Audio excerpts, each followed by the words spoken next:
Good morning students. कैसे हो दोस्तों? तो आज बहुत ही मोस्ट इंपॉर्टेंट टॉपिक हम लोग सीखने वाला है जिसका नाम है characteristics of electric magnetic waves. यानी बच्चों हमें उसकी कैरेक्टरिस्टिक्स चाहिए। याद करो, हर्ट्ज ने इलेक्ट्रोमैग्नेटिक वेव प्रोड्यूस कर दिया। मैक्सवेल ने उसके अंदर जो छोटी सी चीज थी, जो मिसिंग टर्म था, वो भी फाइंड कर दिया। यानी थियोरेटिकल भी प्रूव हो गया, प्रैक्टिकल भी प्रूव हो गया। यानी ये जो वेव्स है किससे मिलते जुलते हैं वो भी देखना पड़ेगा। दूसरी बात, वो क्या मीडियम पे डिपेंडेंट है कि नहीं है वो भी देखेंगे। तो पहली सी बात कि सर ये इलेक्ट्रोमैग्नेटिक वेव्स है, उसकी कैरेक्टरिस्टिक्स क्या होगी वो हमें आज सीखनी है। तो हमारे लिए दो चीज है, इलेक्ट्रोमैग्नेटिक यानी सर उसके अंदर इलेक्ट्रिक फील्ड भी चेंज हो रहा है और मैग्नेटिक फील्ड भी चेंज हो रहा है। दोनों टाइम के साथ चेंज हो रहे हैं। ऐसा काम करते हैं कि हम लोग एक डायग्राम से समझते हैं। बच्चों ध्यान से देखना, अगर मैं यहाँ पे एक्स एक्सिस लिख रहा हूं तो पहली चीज, ये जो ब्लैक मार्कर आपको दिखाई दे रही है वो है इलेक्ट्रिक वेव्स। यानी ये आपका इलेक्ट्रिक वेव है जो टाइम के साथ चेंज हो रहा है। तो सर यहाँ पे जीरो था, यहाँ पे मैक्सिमम, फिर से जीरो, डाउनवर्ड्स, फिर जीरो, मैक्सिमम, ऐसा चलता जाएगा। तो सर बी, तो बी को आप एक काम करो, ये मैंने ग्रीन मार्कर से ड्रॉ किया बी को मैं वाई के पैरेलल ड्रॉ करता हूं लाइक दिस। आप देख सकते हो, आपके माइंड में क्लियर हो रहा हो, ऐसे थोड़ा क्लियर दिखाई दे इसलिए उसको थोड़ा हाईलाइट करता हूं कि बी ऐसे जनरेट होगा, यानी वो वाई प्लेन में मूवमेंट करेगा और ये दोनों इकट्ठा होके एक दूसरे के परपेंडिकुलर लेके पूरा एक घूमता जाएगा, वो एक्स कंपोनेंट में जाएगा। ऐसा हमने सोच लिया। तो सर इसका मतलब अब सबको डिफाइन करो, तो याद करो 11 स्टैंडर्ड ऐसे चलते हैं सिंपल हार्मोनिक वेव्स, उसके हिसाब से E is equal to E naught sine omega t minus k x. यहां पे मैंने इसको एक्स कंपोनेंट बोला है, तो अगर मैं वेक्टर करूं तो क्या लिखना पड़ेगा बच्चों? आई के। उसका यूनिट लिख देते हैं वोल्ट। बोलो कंफर्म है? सेम स्टाइल हमें मैग्नेटिक फील्ड में जाना होगा, तो B naught sine omega t minus k x. Y है तो जब डायरेक्शन दोगे तो क्या लिख देंगे? जे के। उसका यूनिट टेस्ला है। दो तीन क्वेश्चन आपके माइंड में होने चाहिए कि सर ये ओमेगा को हम जानते हैं, ओमेगा का फॉर्मूला 2 पाई एफ या फिर 2 पाई बाई टी। के को हम जानते हैं 2 पाई बाई लैम्डा। क्या इसके हिसाब से कोई एमसीक्यू काम में आ सकता है? यस बच्चों। तो उसकी जो स्पीड होगी, ये जो वेव घूम रहा है उसकी स्पीड फाइंड करनी है। तो स्पीड मतलब डिस्टेंस अपॉन टाइम, ये उसका वेवलेंथ होगा, आप सब जानते हो। तो लैम्डा अपॉन टाइम। तो एक काम करो बच्चों, यहां से लैम्डा को सब्जेक्ट बनाओ। बोलो बच्चों क्या लिखोगे? 2 पाई बाई के।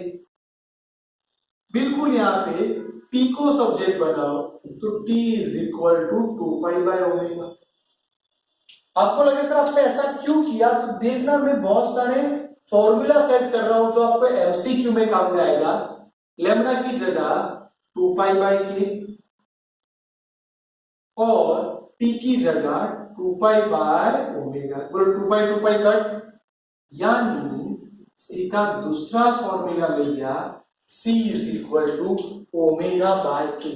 बच्चों मेरे साथ जो भी सी के वैल्यू मिल रही है, जो फॉर्मूला मिल रहे हैं, उसको मैं ब्रैकेट बनाता हूं। तो क्या मेरा जब भी सॉल्व करूंगा एमसीक्यू तो ये काम में आ जाए। दूसरी बात, सर म्यू नॉट और एप्सिलॉन नॉट आप जानते हो, क्या उसके साथ सी का रिलेशन है? Yes sir. तो उसका भी formula C is equal to 1 upon under root mu naught epsilon 0, यानी म्यू नॉट एप्सिलॉन नॉट। तो ये आपका सी का तीसरा फॉर्मूला हो गया जो आप यूज करने वाले हो फ्यूचर में। सर ई बी के साथ कोई रिलेशन है? Yes, C is equal to maximum electric field upon maximum magnetic field. बच्चों ये चार है फॉर्मूला, ये चारों चीज आप माइंड में पक्की कर देना। एमसीक्यू में लगातार इसमें से कुछ ना कुछ आता रहता है। तो आपके माइंड में ये भी होना चाहिए कि सर ये दोनों वैल्यू हम जानते हैं। याद करो म्यू नॉट क्या था, म्यू नॉट मतलब 4 पाई इंटू 10⁻⁻⁷। अभी मैं सिर्फ वैल्यू की बात करता हूं। बिल्कुल वैसे एप्सिलॉन का मतलब 8.85 इंटू 10⁻12 c²/m²। अगर ये दोनों वैल्यू में यहां पुट कर दो तो कुछ मिलेगा एग्जैक्टली बच्चों। c की वैल्यू मिलेगी 2.9979 इंटू 10⁸ मीटर/सेकंड, जिसको मैं लाइट ऑफ स्पीड की तरह कंसीडर करूं, लाइट स्पीड या फिर स्पीड ऑफ लाइट। यानी इसका मतलब कंफर्म हो गया कि इलेक्ट्रोमैग्नेटिक वेव्स और कुछ नहीं वो लाइट है। यानी मेरे पास क्लियर है बच्चों कि लाइट की स्पीड जो होगी वही इलेक्ट्रोमैग्नेटिक वेव्स की स्पीड है। तो दूसरा क्वेश्चन है कि सर उसकी भी कैरेक्टरिस्टिक्स उससे मिलती है, तो चेक करते हैं। जैसा कि सन है, सन से लाइट प्रोड्यूस होके हमारे अर्थ तक पहुंचती है। ये जो पहुंचते हैं उसके अंदर मीडियम नहीं हो तो भी चलेगा, इसका मतलब वो नॉन मैकेनिकल वेव है, यानी मीडियम पे डिपेंडेंट नहीं है। रिपीट, मीडियम पे डिपेंडेंट नहीं है, इसलिए तो सब जगह लाइट पहुंचती है। लाइट कोई मीडियम पे ही डिपेंडेंट नहीं है, वो ऐसे फ्लो में जाती ही रहती है। और दूसरा उसकी जो मोमेंट होती है, आप देख सकते हो ये तीनों चीज एक दूसरे के परपेंडिकुलर है, इसलिए हम उसको ट्रांसवर्स वेव्स बोलेंगे। तो सर आपने जो बना है उसके हिसाब से देखने जाऊं तो अगर मेरे पास ये छोटी सी कोई सरफेस है, मैं एक सरफेस ले लेता हूं और इलेक्ट्रोमैग्नेटिक वेव्स ऐसे इस पे आ रहे हैं, लगातार इस पे टकरा रहे हैं, तो इसका मतलब जब ये इलेक्ट्रोमैग्नेटिक वेव इस पे टकराएंगे तो उसके पास कुछ मोमेंटम होगा। एग्जैक्टली बच्चों ये मेरे को मिल गया लीनियर मोमेंटम। क्या मिल गया बच्चों? लीनियर मोमेंटम मतलब energy divide by velocity of speed, यानी स्पीड या लाइट की स्पीड ले लो। रिपीट, लीनियर मोमेंटम मतलब एनर्जी अपॉन स्पीड। मेरे साथ दोस्तों, मोमेंटम मतलब एनर्जी अपॉन स्पीड। सर आपने मोमेंटम बोला तो इसका मतलब ये होगा कि ये जब घूमते जाएंगे उनके पास जो एनर्जी होगी उसको मैं वेवलेंथ की एनर्जी बोल सकता हूं। जो वेव्स है उसकी अपनी एनर्जी होगी, रेडिएटिंग एमिटिंग यानी रेडिएशन हो रहा है उसकी एनर्जी भी इतनी होगी। सर पक्का होगी? तो बोलो बच्चों फ्यूचर में अगर मैं सोचूं तो प्रेशर फाइंड कर सकता हूं। आप सब जानते हो प्रेशर मतलब फोर्स बाय एरिया। सर ये भी आपने बहुत ही अच्छा सिखा दिया। और उसके साथ साथ अगर मैं आगे बढ़ रहा हूं तो most important word intensity of light, energy पर एरिया पर टाइम। उसको याद रखने कोई ऐसा भी बोल सकता है कि sir energy upon time 11 standard power, यानी याद रखने के लिए अयप्पा। क्या बोलेंगे बच्चों? अयप्पा। गलती मत न करना, यह है लीनियर मोमेंटम, ये है प्रेशर, ये है पावर। प्लीज यहां पे लिखता हूं, प्लीज बच्चों ध्यान रखना, सब पी दिखाई देगा तो गलती मत करना। Power upon area, it's called intensity of light. Most important बच्चों एमसीक्यूज में आता रहता है कि इंटेंसिटी ऑफ लाइट का फॉर्मूला क्या होगा। सर पक्का हो गया 7 वाला टॉपिक। सर ये वेव्स आगे जाके भी सेम एंगल में ही मूवमेंट करेंगे, यानी उनका एंगल चेंज नहीं होगा। सर ये कौन सी डायरेक्शन में मूवमेंट करेंगे? सर इन दोनों का क्रॉस प्रोडक्शन। रिपीट बच्चों, इन दोनों का क्रॉस प्रोडक्शन, वहां पे इलेक्ट्रोमैग्नेटिक वेव मूवमेंट करेगा, एनर्जी मिलेगी, मोमेंट मिल जाएगा, तो एनर्जी डेंसिटी मिल सकती है। तो सर एनर्जी डेंसिटी मतलब इलेक्ट्रिक की energy density plus magnetic field की एनर्जी डेंसिटी।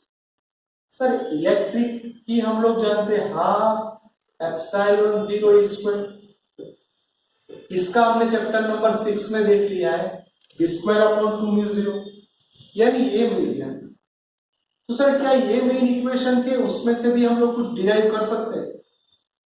कर सकते बच्चों, इसमें से भी आप कुछ डिराइव कर सकते हो। कैसे? ध्यान रखना, बहुत ही मस्त होने वाला है। रो, हाँ एप्सिलॉन 0 इसके, हम इसको चेंज करेंगे। कैसे करेंगे देखना, बहुत ही मस्त होने वाला है बच्चों, ध्यान रखना। बोलो अभी आपने कुछ सिखाया, C is equal to E0 by B0, यहाँ पे 0 यानी मैक्सिमम टर्म, हमें भी 0 लिखने की जरूरत नहीं है, वो मैक्सिमम ही है। तो अगर मैं इसमें से B को सब्जेक्ट बनाऊं तो B का काम क्या होगा, E बाय C, यानी मेरे पास अगर मेरे को यहाँ पे कुछ पुट करना है तो बच्चों देखो B भी मिल गया। एक काम करो, 2 ऐसा का वैसा, B का स्क्वायर की जगह E square by C square लिख दूं। सर ये हो गया। अब म्यू 0 का सोचो, म्यू 0 का सोचो, म्यू 0 का सोचो। बोलो क्या था formula, C is equal to 1 upon under root mu 0 epsilon 0। दोनों साइड स्क्वायर कर दो, यानी मिला C square is equal to 1 by mu 0 epsilon 0। अगर मैं ध्यान से देखूं तो क्या ये मेरे पास 1 बाय म्यू 0 है कि नहीं है बच्चों? Yes sir. तो एप्सिलॉन 0 को सामने ले जाओ, C स्क्वायर वैसा का वैसा, बोलो ये आ गया मेरे पास म्यू 0 एप्सिलॉन 0, 1 अपॉन म्यू 0 हो गया C स्क्वायर एप्सिलॉन 0।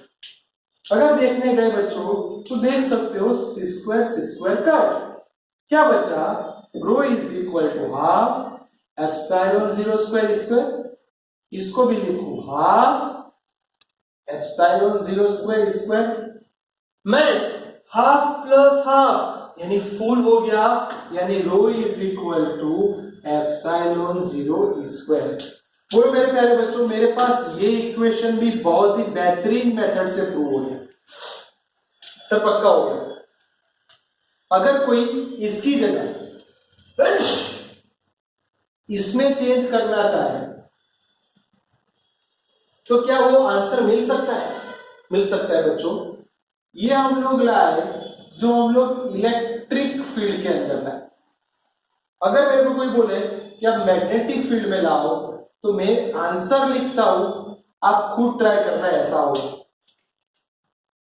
ये आप ट्राई करना कि आप ऐसा कैसे ला सकते हो। यही कॉन्सेप्ट में E को सब्जेक्ट बनाना, यही कॉन्सेप्ट में एप्सिलॉन 0 को सब्जेक्ट बनाना, आपका आंसर आ जाएगा। देख लो बच्चों, मोस्ट इंपोर्टेंट टॉपिक बुचकेट, नीट, JEE, न्यूमेरिकल्स और MCQ के लिए भी बहुत ही इंपॉर्टेंट है कि आपको इलेक्ट्रोमैग्नेटिक वेव्स की कैरेक्टरिस्टिक्स याद रखनी है। ध्यान से देख सकते हो बच्चों, सबको क्लियर दिखाई दे रहा है? हो सके तो इसको 2-3 बार अच्छे से लिख देना, क्योंकि एग्जाम में लगातार ये पूछते रहते हैं। आपको सारी कैरेक्टरिस्टिक याद रह जाए तो अच्छी बात है, अदरवाइज थोड़ी कम भी याद रहेगी तो भी चलेगा बच्चों।